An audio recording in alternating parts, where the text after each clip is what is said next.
As the sun sets on the Battle Circarian's mansion, the party returns to the tavern to lay low and see what people's reactions are going to be. But the party immediately begin to question Percy about the smoke that emanated from his body in the previous battle.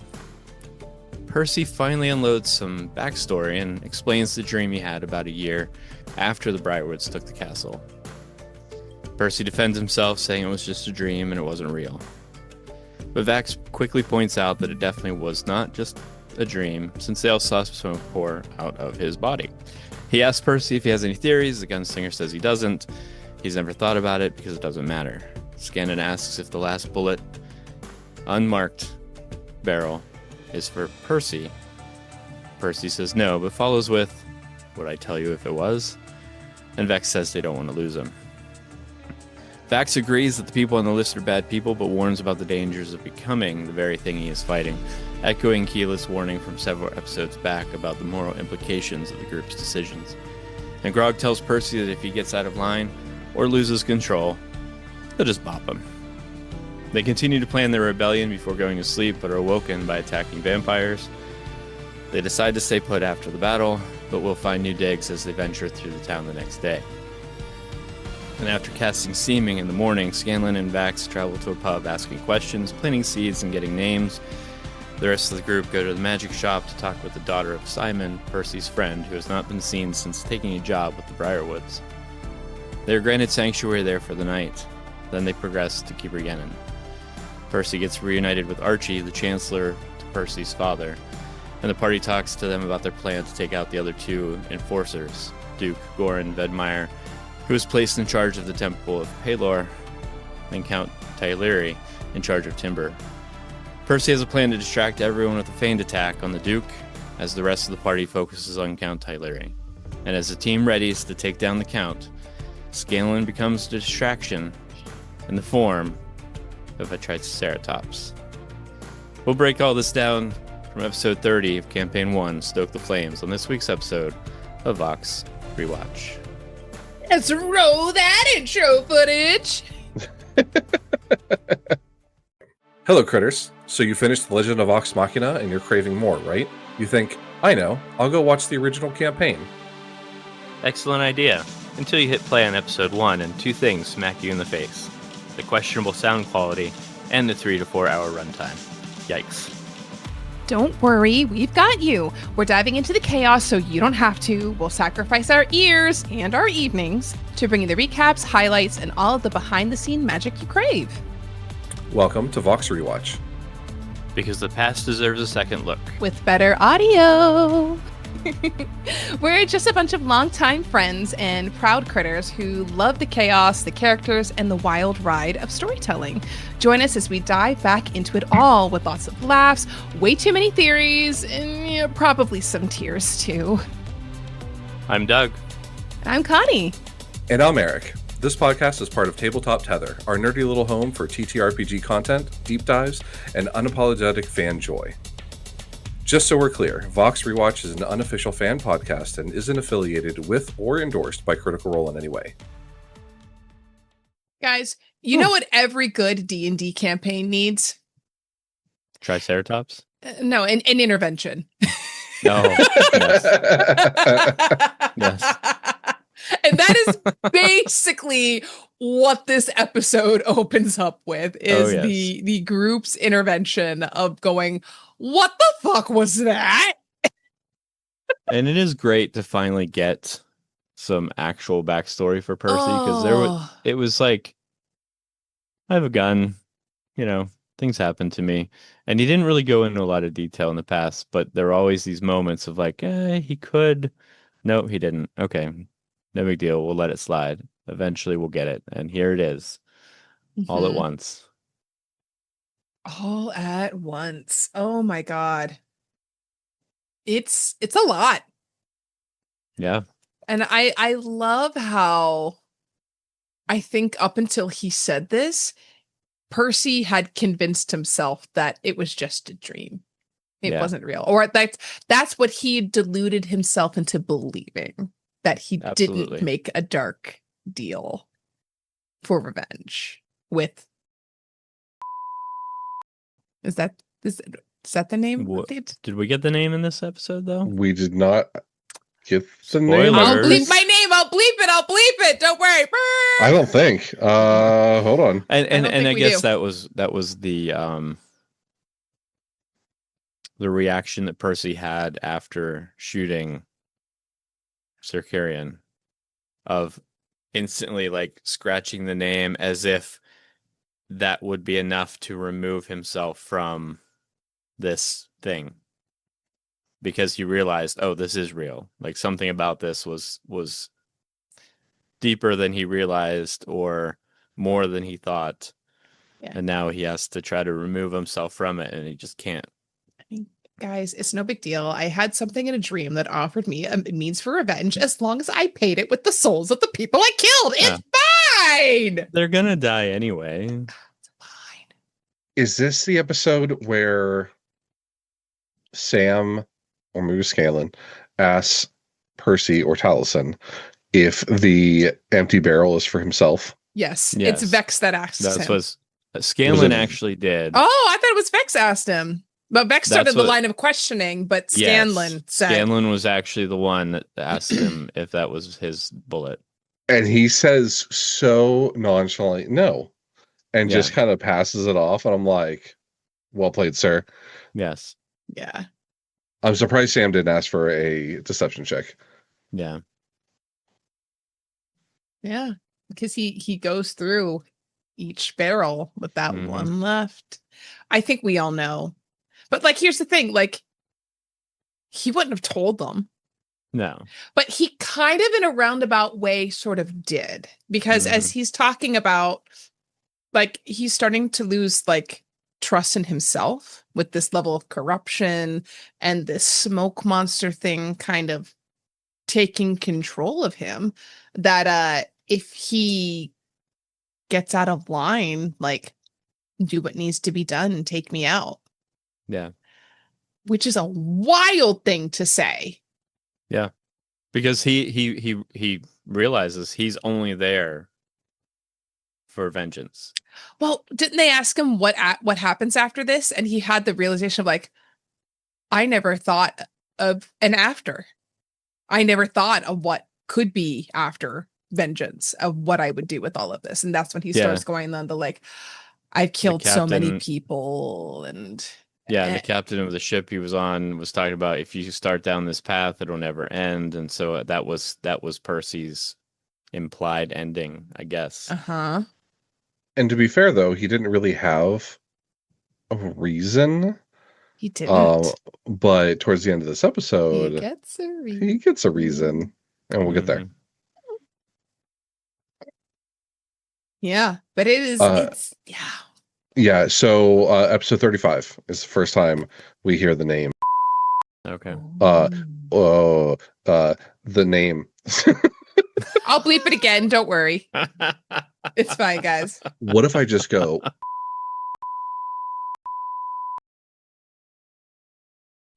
You know I can mute you, right? Like, yes. He's pouting. I know you don't want me to. I mean, I'm the quiet one, so it's fine. No. I need you to talk too. I don't like hearing just me talk. I am the personality hire, though. I also think it's really, really interesting that Vax is the voice of reason here. And it's not that he was arguing with Keyleth when she brought it up in the past, but it was kind of like he was saying, "Hey, we're doing the Lord's work. You know, we're taking care of the bad guys. We're gonna spill some blood." But he at least was at the time like, "Okay, we'll at least consider this." But now it's immediate. It's like everything Keyleth was saying back then, he's saying now. Which is interesting that he has got to that point, and maybe it was from the old woman that died. Maybe it was from these perceptions that the council was having about them because of things that they were doing. I don't know, but I do think the one thing that's really interesting that Percy said before we got to Grog saying that he was going to bonk him, is when Grog asked Percy if he was afraid that Percy would hurt them. And he said no, he was afraid of disappointing them. Yeah. As a reformed people pleaser, right in the chest, man. I don't want to let anybody down and disappoint anybody. And that was such like a line. Wow. It was good. But it's fine. It's fine. We're just gonna bop him in the head and take him to a temple. Guys, it's gonna be so fine. But fine. I am, in hindsight, it is good that they set up measures to handle Percy. Because Percy does need handled at points.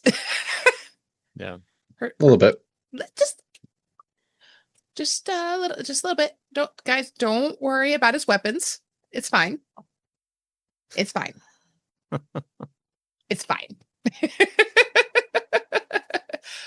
But after they get through all of this, the party has a big debate over if what they did with Volk was good or bad. And Scanlan was kind of the like, you can't start a rebellion by like holding people's hands and promising sunshine and rainbows. And he and Keyleth were really sort of at odds with each other. And to an extent, like they both had good points. But I definitely did side with Scanlan with like, if we're going to start a rebellion, like guys, you don't just do a hostile takeover without doing a hostile takeover. Like, anything's going to be better than this. And what was it? One of them, it even said like, they're used to living with horrible people. So it's going to be fine. Like anything is better than this. But like, it's also the people that they are taking out are the absolute worst of the worst. Worst of the worst. So, they don't love the Briarwoods, but they don't see the Briarwoods every day. The people there are always going to see these three, and they're always going to be brutal and, just nasty. And so, those are the faces that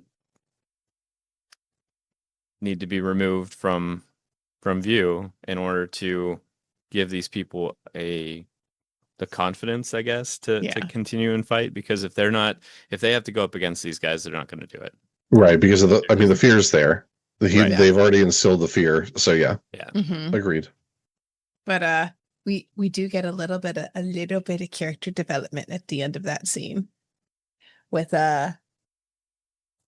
Percy just saying again, when it's all said and done, just take care of me, tie me up if things go too far. And Vex says, I believe in you. I trust you. I don't think it'll go to that. And like kisses him on the cheek. Yeah. Ooh. Because apparently that's how we handle potential demonic possession. Little lovey-dovey just pushes you right away.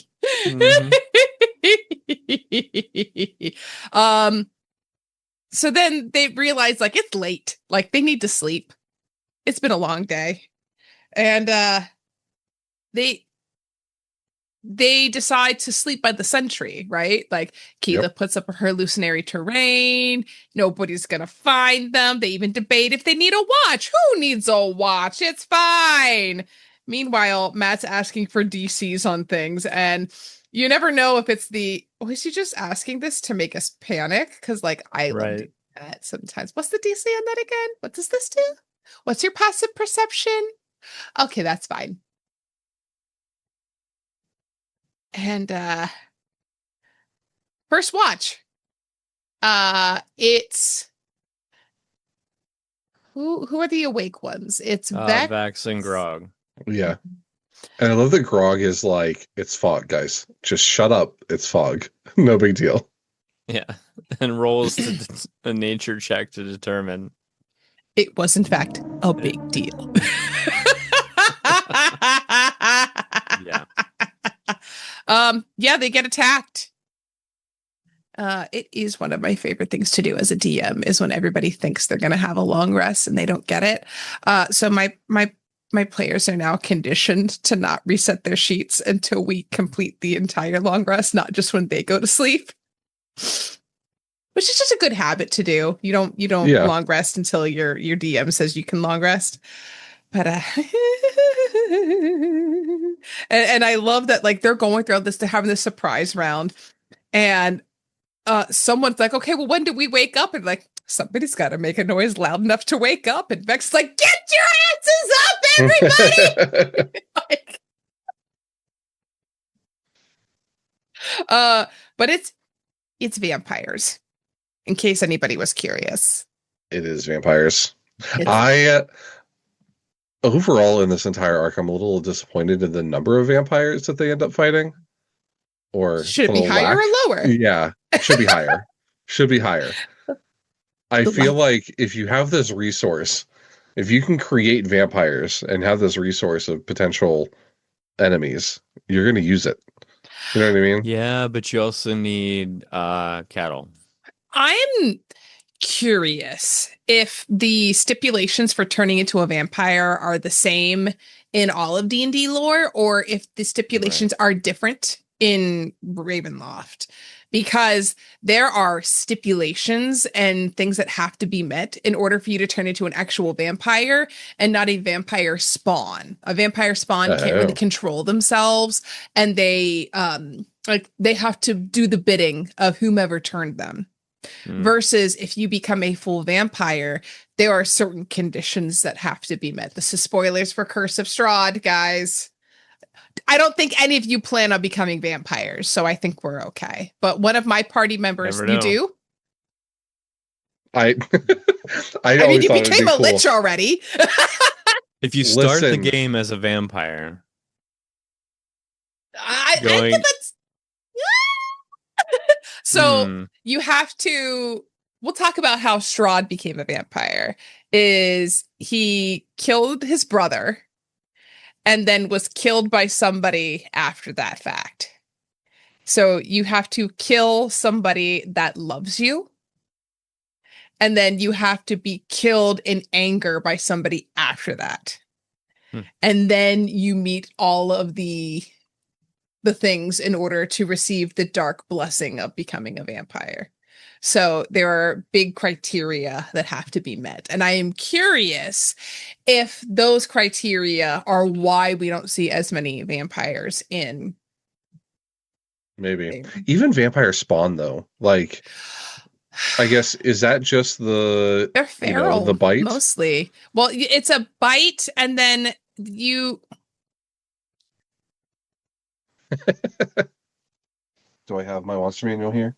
I've had my people get bit by vampire spawn and be corrupted by them, but not changed. And I felt like that was a much more fun mechanic to play with, of like your blood is polluted and it's slowly taking you over. And like you hear them echoing in your head, like the other vampire that you killed. That I think that's more fun. But how come a vampire spawn?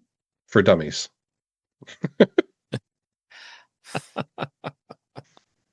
If I search that, I'm not going to get the right results. So you have to be reduced to 0 hit points by a true vampire's bite. So not a spawn. A vampire has to bite you. And then you have to be buried in the ground. So you have to be reduced to 0 hit points and buried in the ground. And then the following night, the corpse rises from the grave as a vampire spawn, bound to obey its creator. It's like that poor guy in the basement of that church. Doru. He was having a real bad time. We needed to save him.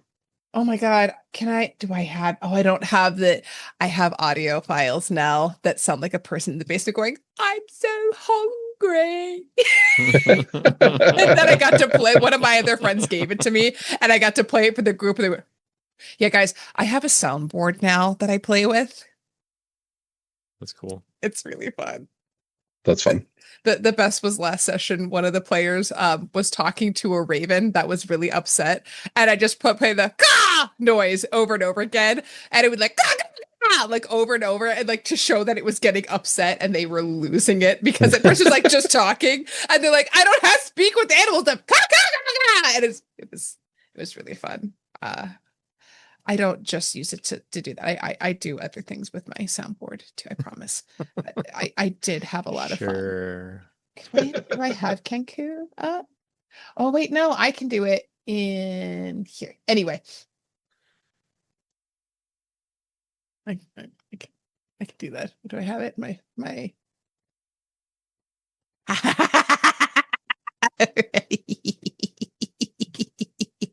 just for a moment. Just for a moment. Nope. Okay, ready. Sure sound. Ready? Here's the bird. And then it was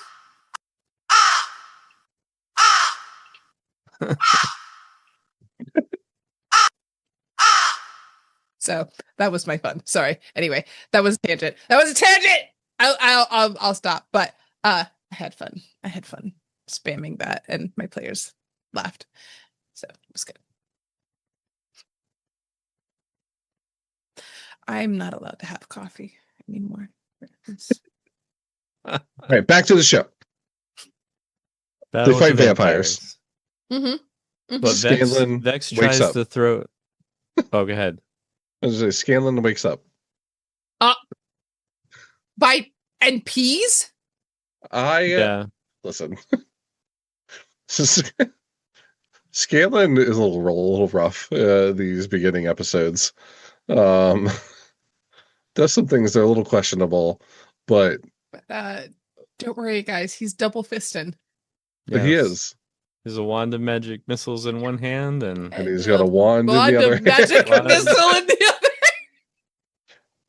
Those are different magic missiles. No. Tabletop Tether After Dark. Yep. Because they were not having a good time up until that point. Mm-mm. And the magic missiles kind of turned the tide a little bit. And also, I think got the party to go like, what the fuck? And like Matt having to narrate that. Yeah. Being Matt, trying to describe it, as goodly as he could. yeah. There was no way to do it well. Oh, man. And I love like Vax is trying to stab it he stabs it with the stake, and we realize he's like, these don't work. Like he screams out, they don't work. It broke or shattered or whatever when he was stabbing. So yeah. Like it doesn't work. And they were like, okay. Oh, light went out. I didn't see it. I wasn't looking. My peripheral caught it. Marching band taught me to use my peripheral vision a lot. And then Keyleth kind of comes through with she used the sunbeam spell correctly, or the sun spell correctly. Yes. She used the spell the way that Gary Gygax intended. Yeah, you can't fault her for trying to do something cool. Oh, I know. But yes, this is how it's supposed to work. And that was a pretty good moment for her to getting to like, blast them and turn them into ash. Mm-hmm. And let's see. And then Scanlan. I love. He's like, I'm just gonna do a vicious mockery. Like, I don't have anything. I'm not ready. I'm not ready. And he rolls like 8. And the pause that Matt had after he gave the number, I was like, oh shit, because that was enough. No DM wants to have a creature die via vicious mockery. Right. Ever. It's never great when it happens. Especially with what he said. It was bite me. It's like, and then what's up? And what's up, Doobie? And that's a toothy, that's right. Hey, bite me.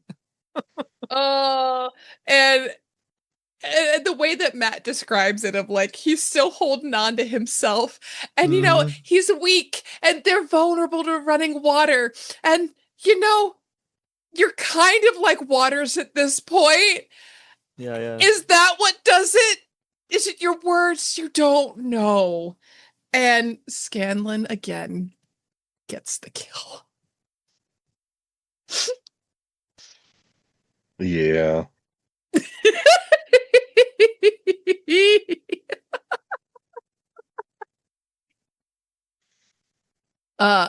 So good. Then they debate if they should stay there or leave. That was a hefty argument. Like they go on for a bit.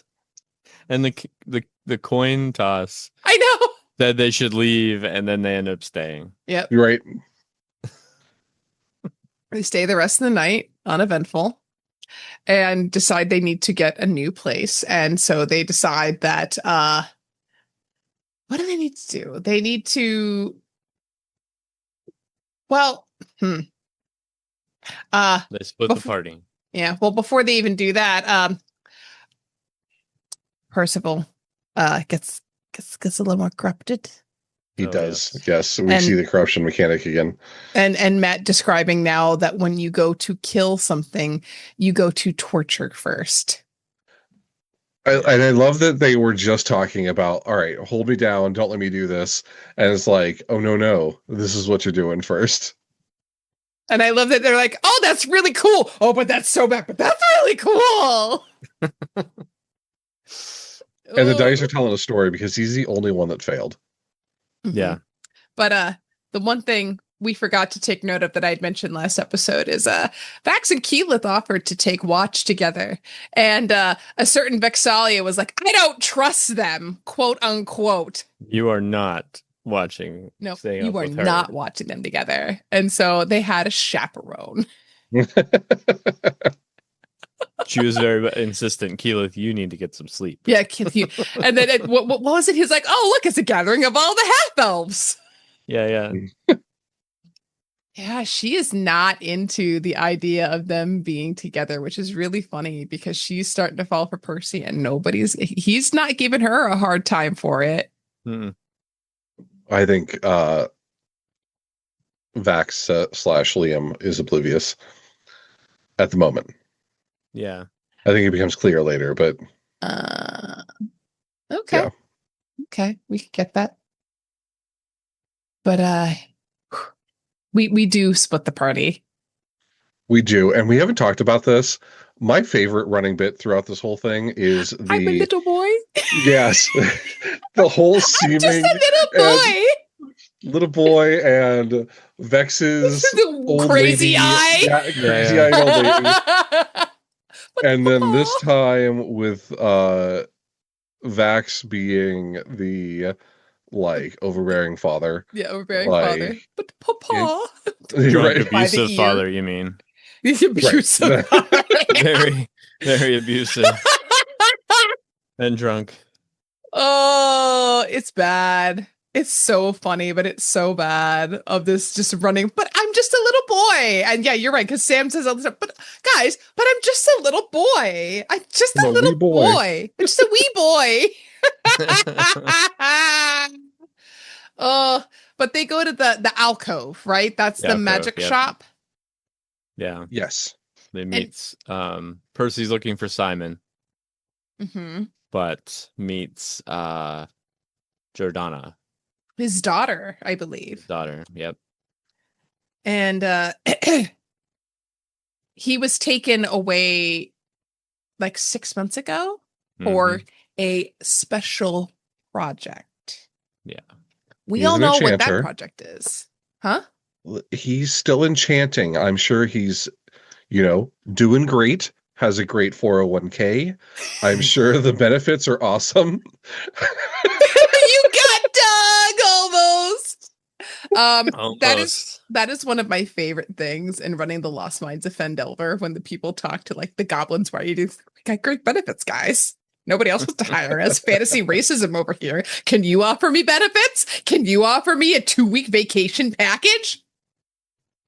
Yeah. I love pulling out bullshit like that. It's great. Yeah, it's fine. So Jordana is running the place in their stead. She's they come out hot, like asking questions like, "How do you feel about the Briarwoods?" yeah. Like Right? Not subtle. Yeah. Can we have a little bit of couth here, a please? little decorum, a Yeah. little quiet. And she's saying things and like looking around, like, "Oh yeah, no." She obviously feels like she's being watched or something. Right. Goes and slams the door, like closes the door behind them so that And no says one's that listening. you should not speak ill of them in public, which I thought was a very good way of saying, I have feelings, but um did you guys only watch this on YouTube or did you listen to this on the podcast? Because when Percy goes in to try to convince her, the YouTube video just kind of they're it just like Yeah, it for a The froze. little last bit. two episodes had some audio issues where Technical. it just stopped. Yeah. And I thought I was having issues. I was like, oh no. Yeah, I spent a lot of time. Mind you, I was mowing the lawn and it stopped mid and I was like, what is going on? I was freaking out while the lawnmower is running. I listened to it first and then I was watching it and Mhm. I saw that happen. I'm like, I don't remember anything like that happening. But again, they cut and edit Mhm. for the podcast, so I didn't know if I missed anything. Mhm. But yeah, it definitely threw me off. So we didn't hear if his role was successful, but then all of a sudden comes back in and she's like, oh, we'll do this and that. I'm like, well, obviously it went well. Right. Mhm.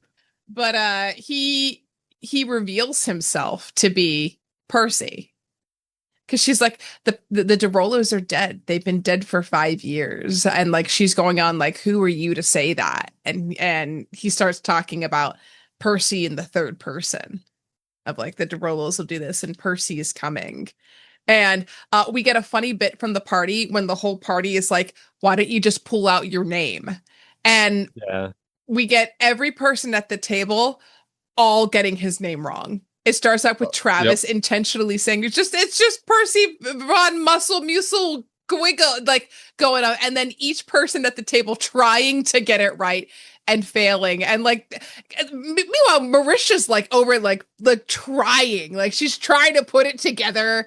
And oh, it was funny. All of them And she'd initially failing. said she wasn't going to. She's like, I'm not gonna do it. I want you to do it. Yeah. And then she tried and it was bad. And he tried to coach her and it was bad. But he does pull the name out. And I guess maybe that was what do you think what is like what he said to get her? Because when the feed comes back, she's all about it. Was it him drawing the crest? Because like she said drawing the crest was a dangerous thing. Let's see what the wiki says. And he can't drop seeming. Nobody can pronounce Mosey's name. Percy does it. Percival Frederickstein von Musul Kowalski de Rollo III. Percival lives and he is coming. And then we come back and she's like giving them all this shit. Like that's when the feed comes back. She's like, oh, here are these healing potions and a greater healing potion and an immovable rod. And I just want to know what they said. I mean, according to the wiki, what I'm reading here, he just convinces her, and he must have rolled well enough persuasion to convince her that Percy, not all of the Derolos are dead.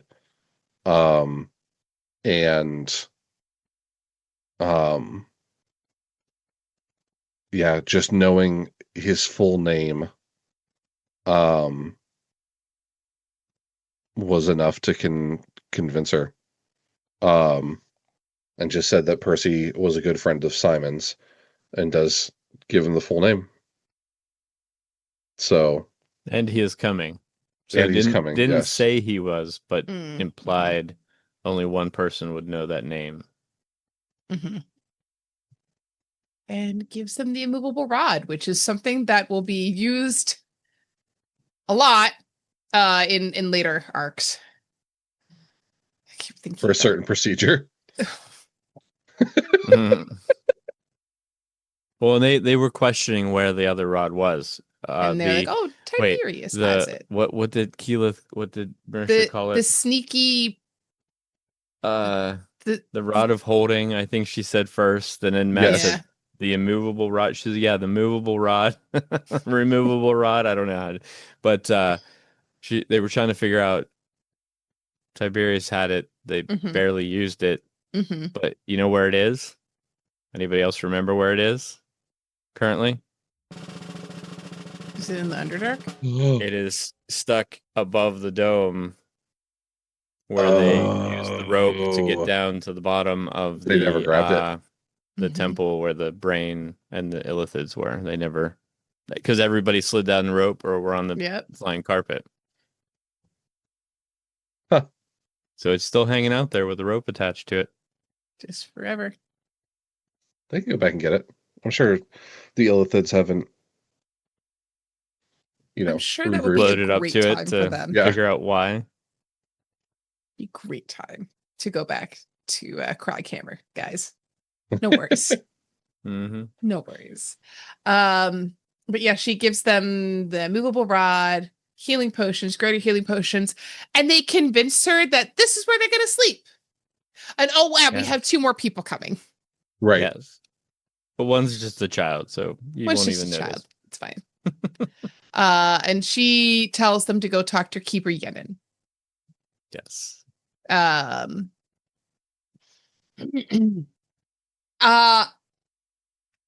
But yeah, that's Scanlan and Vax, meanwhile, yep. as this horrible father-son duo, they go to a tavern. Yep. Yep. The journey's end. Yep. And talk to Patrick. And reveals that unfortunately people have been ending themselves as a way to get rid of having to be in Whitestone, which is just horrible. But they just get up the next day. Yeah. Yep. So Yeah. He was even upset that he can't even escape. Not even. in death. Yeah. That's fucked. Yes. That is so fucked. And there was a previous rebellion 3 years ago that failed. Yes. And then Scanlan's like, I've heard of new rebels that But my burned down friend Kevin, he Magnus said- house. I love my friend Kevin said. And his dad beats him if he lies, so he would only tell the truth. I love Sam's improv and his ability to just come up with all of this. It is fantastic. I have one player at my party that has the inklings. Melissa. All the stuff she said about like the stuff that she was told, I didn't tell her any of that. Oh, really? Like I gave her bits and pieces, but she came up with the majority of it on her own. I'm Yeah. like, well done. I'm not even gonna attempt to change that. Like whatever you say is gospel as far as I'm concerned. That's cool. And Vax drops the code of Paylor has returned. I think that might be the Yeah, he leaves. So Vaxax like drop dead drunk in this tavern. Completely overtaken with grief because he can't get work and he can't feed his family. So kind of paints the picture of yes, he's a horrible father, but is upset because he can't take care of them. Mhm. But then completely sobers up right before he leaves and says, Paylor has returned, and kind of gives him a nod and then leaves. Mhm. But not before Patrick telling them about the barkeep Trevor, that he should talk to him if there's That's more right. talk about this. So at least there's a seed planted for them as far as another person that might be involved in something underground. Yeah. Yep. Not underground, but Underground. down low. We get to one of the more pivotal parts of the episode as we get to talk with, we go back to the ladies' chamber, and now Keeper Yenin. Well, we were at the ladies' chamber, but they go back to Keeper Yenin, and they talk to him. And Yenin talks about the failed rebellion, right? Mm-hmm. His informant inside the castle has gone silent. But we learn who that informant is, right? We do. It's a pretty big reveal. We get the name of what's going on underneath. Finally, the ziggurat. But that's after. No, because I don't think Oh, he's the that's one right. that says, because it's Archibald That's right. Yeah. comes in. Yenin was talking about the ziggurat. Yeah, And then, we get Sentry lore. yep. That the Centaur was praised by Paylor to seal a wound in the light beneath the city. And then Archibald Desnay, the former chancellor, comes in, and he's so happy. And it was so nice just seeing Percy being like, like Taliesin acting like, Mm-hmm. oh my God, like it's someone I know. And he's able to reveal that he's Percy. Right. And he has news. He does. Get the biggest news. Because he's like, oh, well, with the Derolos here, we'll be able to do this. And everybody at the table's like, perking up a little bit. Derolos? Right. Derolos? And Red's like, who? Who? And that's when we find out Cassandra Derolo lives. With you here, Percival, we've two Derolos spearheading a rebellion. We have the guiding light the people need. Who else survived? Your sister leaves. Yeah. Yep. And the shock on Talison's face. Right. Yeah. Oh, it was so good. It was so good. And the whole table was so excited. Like Marisha is she reacts like I react when people get news to the table. She has everybody's feels inside of her and reacts. That's me. But that was such a cool reveal of them being like, oh my God, your sister's here.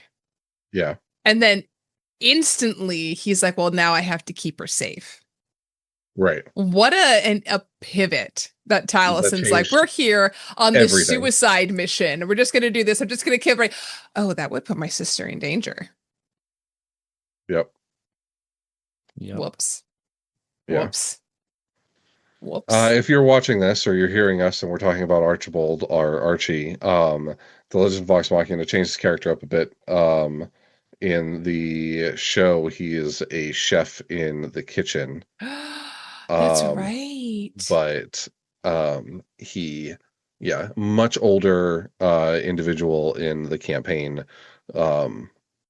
and not as pivotal, but does still deliver that line of your sister lives. So, And who was the voice of Archie in the show? the voice. Oh, he's a hobbit. Yes. Samwise Gamgee? It is not Samwise Gamgee.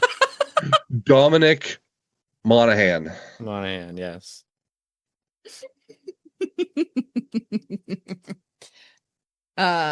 Archibald kind of gives some lore too. Explains that the Briarwoods arrived with mercenaries when they came, which is how they kind of took over the town. Right. And that all of their supporters, we knew already, they were supplied with land. And he helps them figure out who should they go after next, which is Count Tyleri. Yeah, he's the one most reviled by the people. He's the most sadistic. Yeah. Yeah. Didn't he say like he would just take people out in the plaza and like torture them and murder them just to like Well, it and felt like it. that was the carriage driver, Desmond, was his guy. Yeah. And that's when even Silas has a heart because he saw him being Mm-hmm. abused and took him out of his service, Mm-hmm. which is interesting that someone that is so evil would have the ability to, hey, you don't have to put up with this. That's on playing nuanced characters. Yeah, I actually really like that because it's not like they're not evil for the sake of being evil. They like, yes, they have evil plans. However, Mhm. Yeah. but yeah, Then they talk about like the how they want to launch their attack, which is probably one of the few times that like split the party actually isn't the worst idea. Yeah. Of they're like, we'll create a distraction at the Vedmeyer estate while we attack the Tyleri house, and people will think that we're attacking both. When we're attacking the other, they'll get things ready. They don't know what to prep, and they want to cause confusion, which they do. They do.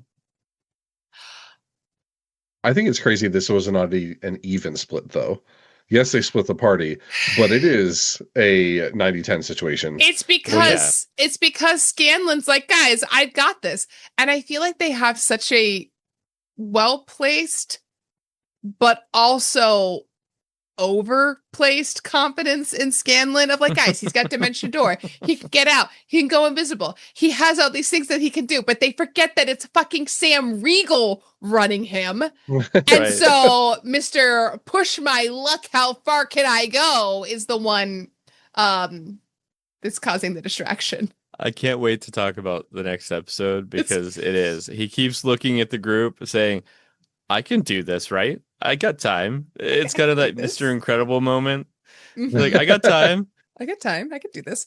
This next episode is one of my like the next favorite episode that when I tell people about like Dungeons and Dragons, I talk about Scanbo. Yeah. It's one of my favorites. And I said this before, I got big mad because I feel like they didn't give it the same justice in the animated show. Like it wasn't nearly as funny and wild and just so dumb in the best way possible that this was. The whole time I remember watching this the first time and just sitting in my chair going, oh my god, oh my god, oh my god, as he's just doing what Scanlan does best. But that's next episode. Yes. But it starts raining. They said, oh, how apt, how apt, as it begins to rain. And they all figure out who's gonna like do what with the distractions, right? Like who's gonna go first. And they tell Scanlan to go first. And they're talking about fire. That's another point we'll talk about next episode. But like they're all talking about setting up this other place on fire so that everyone sees the smoke and goes running to it. And then that part of the plan doesn't really work out. I mean, it works out, but not the way that Not the way they would. Scanlan has Sam has a very specific thing he says that we'll talk about next episode as well. But it's just like, why? Why did they send him if they wanted fire? Keyless says she's gonna skywrite the Derolo symbol in the clouds. That's right. So then they were like, if you can skywrite, can you remove the clouds? I mean, valid question. Yeah. She can't. Madamine is like, you don't have the range of that spell. You don't have a grasp on that. She's like, like for minutes, I can do it. Punch holes. Punch holes. Punch holes. Scanlan polymorphs into a dragonfly. Heck yeah. And lands like on a guy's shoulder, right? Or like on the door frame. I think above him on a like a door frame. The door frame, yeah. And I love it when they're like, okay, are you guys ready? And he's like, all right. And they're like, what do you do? And the famous words, I polymorph into triceratops. Because why not? Yeah. And then he makes him take a history check. And he's like, somewhere in your bardic lore, you've learned about these idiot, crazy people that have talked about creatures that at one point may have existed long before any of you were here. It's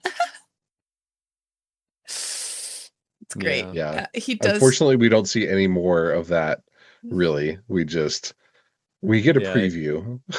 We get a preview. I think he busts down the door. Well, he crushes the guard and Crushes he busts the down the guard door. at the door. That's about the extent of his. And Um, the other team starts their entrance of Bax sneaking up on a guard, knocking him out. Grog handles the front door and just rages on in. And so we have this dual attack happening. Yep. Yeah. And we had to And end on that's the where it ends. cliffhanger. And they're all really upset about it. To which Matt's like, well, depending on where this is going, which was the smart move, Mhm. because of of what happens next. But oh man. This leads up to one of my favorite episodes of all time. And I keep saying Scanbo, and I don't know who coined the term Scanbo, but Scanlan is going in like Rambo. So he's Scanbo. And he takes his tie off and ties it around his head and everything. Man. What was funny about this episode, watching it, they were all in their Halloween costumes. Halloween costumes. It starts a tradition. Like they've done this every single year. And Matt created his Geralt Witcher costume, made the whole thing, but everyone was commenting on his eyes and Scanlan's mustache and that kept Sam's drooping mustache. down. Yeah, he couldn't smile. And poor Travis, who was the wench barmaid. The barmaid that slept with Scanlan once and tattooed his name on there. Uh-huh. Oh. And the Rat Queens. The Rat Queens. And the Dread Pirate Roberts. Yes, Dread Pirate Roberts. I don't remember what the name of the character was that Percy was playing, but it was the only character that had a mohawk from the X-Men. So he went with it. Yeah. The Amazing something. I don't remember. Don't worry, Eric's looking it up for us. I am, because I'm a tism. Oh. It's not in here.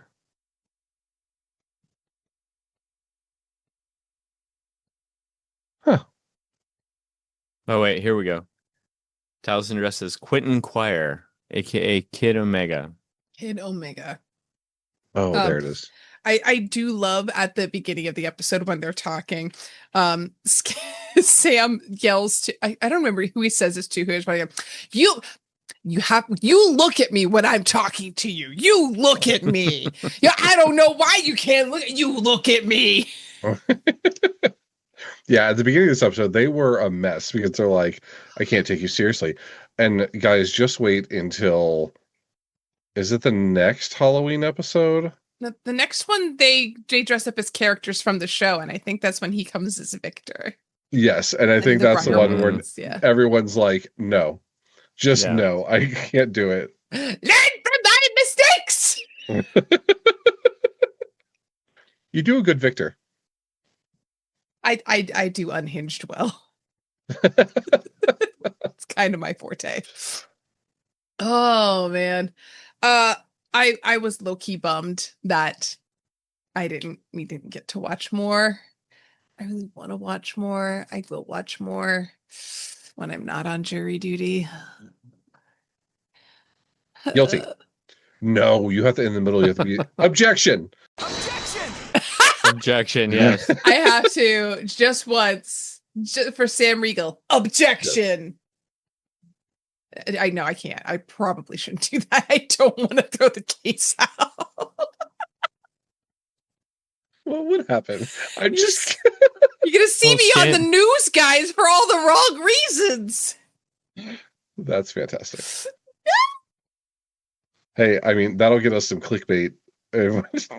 Right. Tabletop Tether host gets arrested for yelling objection in the middle of...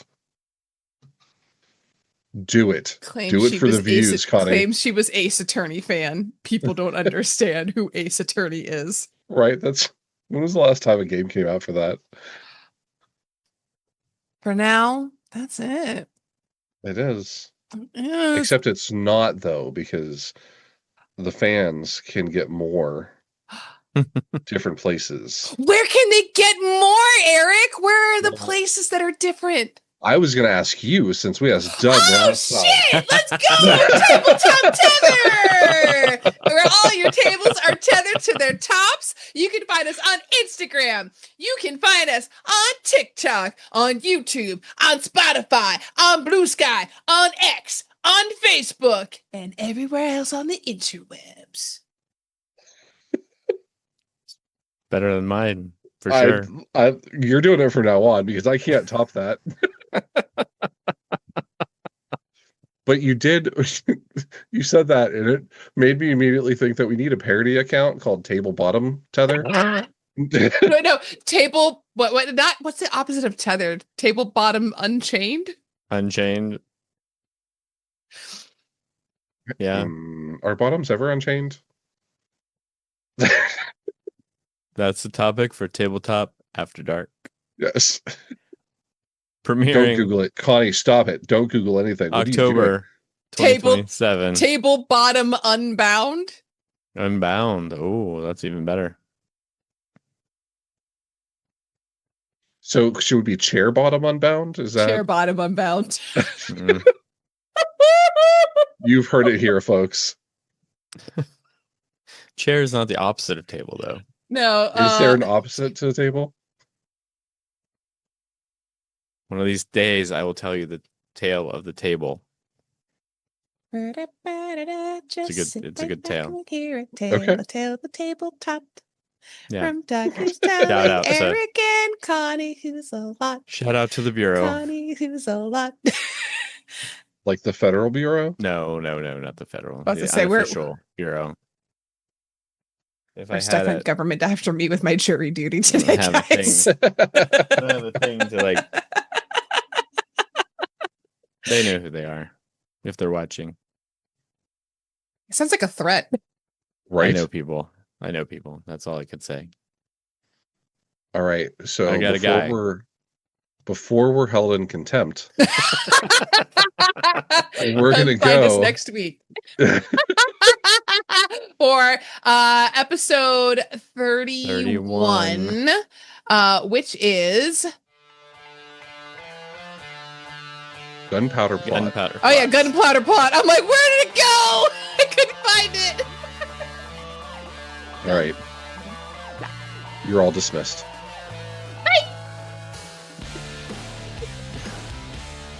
Vox Rewatch is an unofficial fan podcast and is not approved or endorsed in any way by Critical Role. Critical Role and all related content are owned by Critical Role Productions. This podcast is for non-commercial, transformative use, created under Critical Role's fan content policy. For more info, visit critroll.com.